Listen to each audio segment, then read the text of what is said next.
Hello Wastelanders and welcome back to Cash or Trash, my Crossout mobile review series. In this episode we'll be covering the Anubis combat laser.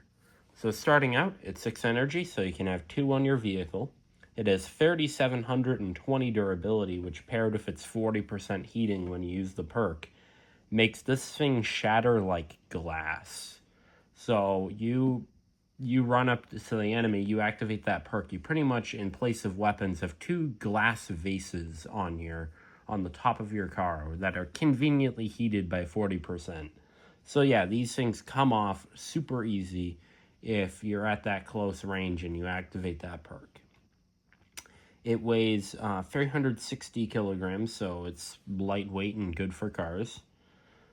Continuing on, for every 1 second, the Anubis gets another shot to add to the salvo with a maximum of 4. And when you have all 4 added to the salvo, making it 5, you get 20% more damage. But when you fire it, you get the weapon heats up 40%, as said.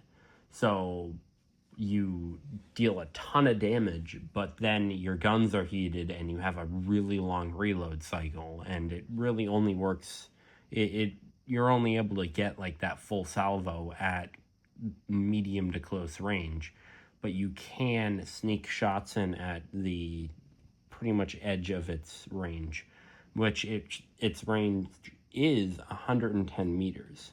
So you can stay at around that 100-meter range and just try and get your shots in and then run away.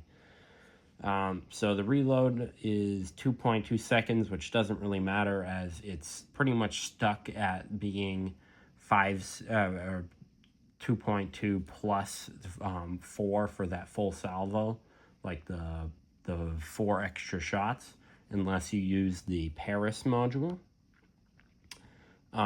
Continuing on, it's got a 0.2% heating per shot. So you're not going to heat up anything with this laser. It's 1,000 meter a second projectile speed. It's a laser. And 150 degree rotation speed, like 150 a second. So it's good for cars. I mean, you can pretty much only use this thing on cars. On spiders and augers, it just is too big of a target for you to brawl with those builds because they're both pretty slow. And a 3-part armor piercing, so you can pierce through a shield to get to guns, you can pierce through a layer of armor to get to guns. It works.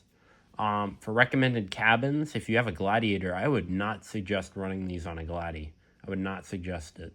The 2 cabs that I would suggest are the Kensei, which is incredibly overpowered right now. Just got a major buff for some reason. It's honestly way too powerful. Or the Quantum Cabin, which is a lot cheaper and it gives a 45% damage buff if you don't take damage for 6 seconds. So yeah, that's really it for the stats. Let's get on to some gameplay.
So from that, is the Anubis cash or trash?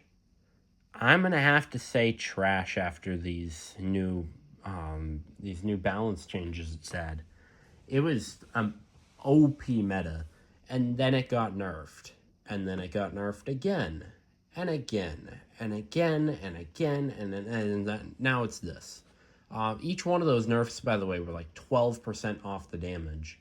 So like each one of them was like a perfect damage mod gone off the weapon. Now, perfect modded max level, they'll probably be viable in Clan Wars. Viable, like, is stretching it. Because max level compared to what I'm doing, let's say you have a maxed Falcon, which gives 45% damage boost, which gives a 45% damage boost. Keep in mind, a maxed Falcon is 50,000 coins. So you have a maxed Falcon, so 45% added on to what I had already, which is, I pretty much did 5k a salvo. So, and then perfect mods and max level, because mine were level 1 unmodded. You'd probably be doing probably around double that damage. But still, even with like pretty much 10k a salvo, Gui's in there, so take pretty much 30% off that. A lot of people run a Verter. They put up a unkill. It's gonna still gonna reduce your damage. So after all these reductions and resistances, Gladiator's 20%. So you're barely gonna be doing 4k damage to some of these people, and then you have to wait that super long recharge time.